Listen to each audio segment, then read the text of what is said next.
asalaamaaleykum waa Tivaouane di nuyu ñëpp di ziare ñëpp di ko commencé ci kilifa diine yi fi nekk et également aussi di nuyu suñu camarades yi nga xam ne ñoom lañ fekk fii bi yëf yi commencé ba léegi ñu nekk ci waaw. SATSUS nag tey moo fi ñëw jógee partout à Dakar mooy ñi nga xam ne ñoo jiite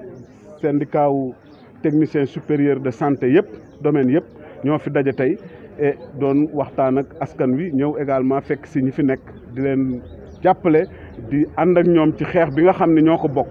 waaw man nag maay secrétaire général national maa jiite syndicat boobu au niveau national bu technicien supérieur de santé du Sénégal maa ngi tudd Farba di Ibrahima Ndiaye. waaw donc ñu ñëw fi tey ànd ak suñu naataango yi nga xam ne nii ba yëf yi commencé ba léegi ñu ngi ci di leen massawu di massawu personnel hôpital bi yëpp di massawu également aussi waa dëkk bi ndax loolu bi mu amee ba léegi je pense que ñi ko def renforcer wuñu santé mais dañoo dellu santé ginnaaw parce que lu nit ñi doon def wàññi nañ ko ci côté yu bëri wàññi nañ ko ndax li ñu leen def neexu leen wàññi nañ ko aussi ndax seen xel dalatul seen xol dalatul dara wóorul waaw te di nag aussi di commencer di interpeller quand même et justice bi nañu éviter nañ xam ni ñii agent de santé yi professionnel lañ comme ñoom dañoo am seen domaine am nuñ koy tëralee am nuñ koy doxalee bis bu problème bu am li ñu naqari mooy li fi am lépp mu commencé depuis Linguère ba ñëw fii ni Tivaouane ay lakk-lakk la je pense que suñu formation de jàngal nañu lakk-lakk mais ni ñu jàngalee mooy nu ñuy fayee nu ñu koy fajee bu nit lakkee nu ñu koy fajee mais bu lakk amee nu ñu koy fayee jàngaluñ ñu ko et je pense que amuñu responsabilité ci direct ci li rey xale yi parce que bu ñu jàppee nii lu mel ni su amee mu mel ni flagrant délit mu mel ni ñun ñoo rey ñu téye ñu loolu aussi lu ñu naqari la il faut donc justice bi comprendre que ni ñun dañu am nu ñuy liggéeyee am nu ñu organiser suñu liggéey parce que li ñu xam ne moom la ñu leen jiiñ ne dañoo bàyyi ay xale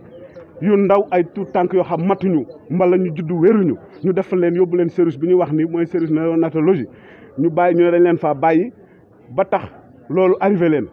loolu mooy ñàkk a xam service boobu lu mu tekk ak xale yooyu lan lañ xale yu matul lañ xale yoo xam ne nii wéruñu xale yoo xam ne nii seen li leen war a jàppale seen yaram pour ñu bañ a feebar bañ a tëdd matagul ñooñu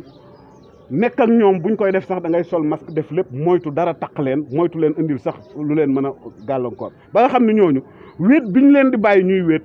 lu normal la boo leen defee soin sang leen ba ñu set jox leen ñu lekk nampal leen def leen seen couche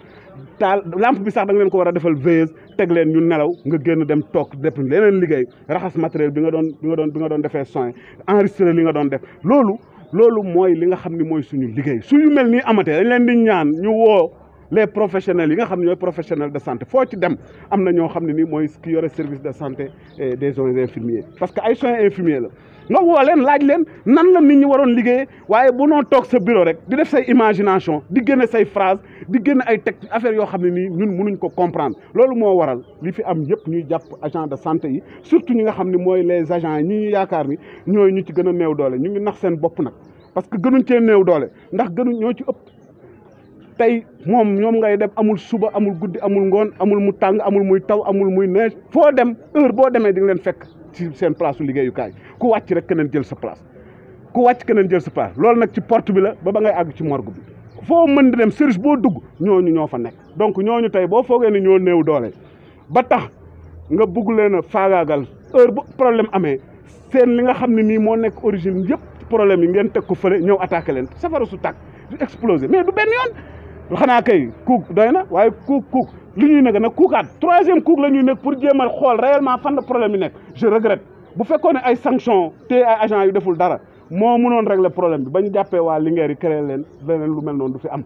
mais defuñu ko lañ waroon a xooluñ ko ñañ waroon a toppuñ leen lañ war a defuñ ko marché yi xam nañ ni ñu koy joxe les marchés publics c'est le mieux offrant il y a aucun critère qui vaille que le mieux offrant c'est réellement ce qui se passe et les marchés on donne à quelqu'un mu jël joxaat keneen mais marché bu ci téeméeri nit bëggee lekk ci affaire bu ndaw mais c'est évident que nit ñi duñ ci def matériel bu baax duñ ci def lu baax donc yii buñ bëggee mu dakk je pense que heureusement le président de la république moom en personne moo ko njëkk a wax bi mu ñëwee fii li mu wax xam na ko moom déjà au moins am na lu leer ci boppam xam na ni problème bii du tëj ay infirmier ki sage-femme yu ci doonul dara mooy régler problème li koy régler mooy ñu xool liñ fi teg nan lañ installer matériel bi et puis day jox na ay directives pour ñu def ko dans tous les hôpitaux loolu koy mooy wax ne xam nañ problème bi nañ bàyyi nit ñi ñu dellu seen kër ñu continuer seen institution sur le plan technique ñu dem def ay recherche côté boobu xool li am problème ñu trouver ko définitivement régler ko mais il ne sert à rien lii moom noggatu la bu ñu yaakaar nag mën nañ noggatu nit ñi noonu muy jàll dafa doy ñii déjà def nañ 1 mois et demi ñu ngi ko 1 mois et quelque ñu ngi ko def nañ ko actuellement en prison te amugul mënuñu leen taxal en rien li ñu leen di wax defuñ ci lenn amuñu benn responsabilité ci affaire bi nañ leen bàyyi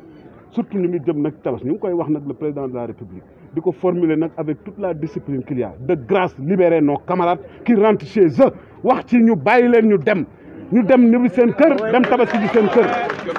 dañuy wax nag waxantuwuñu bu ñu yaakaaree amuñu doole amuñu importance système bi nax nañ seen bopp gis nga lii su dakkee bàyyiwuñ leen bu soobee yàlla tout le système sera paralysé en tout cas suñu ne sera paralysé xam nañ fuñ ko teg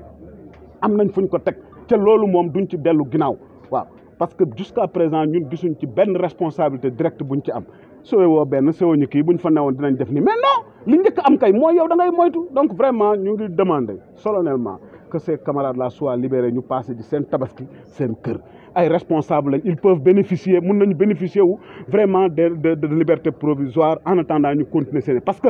fii lañ dëkk conditions yëpp dajale xam nañ leen fi ay kilifa lañ fii lañ dëkk yàgg nañ fi ay plus koo xam ne dem nga ba say doom nekk à l'université nekk fi mais kooku xam nga ni kooku fu muy soxla feneen ñooñu demuñu fenn am nañ ay garantie nañ leen bàyyi ñu ñibbi seen i kër ñu continuer def seen i enquête ca enquête bi mooy lenn nañ topp li président bi wax nañ dem xool parce que def nañ ko fii dinañ ko defaat feneen tant que dispositif yi xooluñ ko xool lan moo expliqué ñun jàngal luñu lakk-lakk li ñu ci jàngal mooy les 3 degrés xam dimension yi xam lépp def suñu calcul faj ko xam niñ koy fajee mais lay taal ñun duñu taal la taal nag moo rey nit ñi nañ leen xool ñooñu ko taal vraiment ça moom on y tient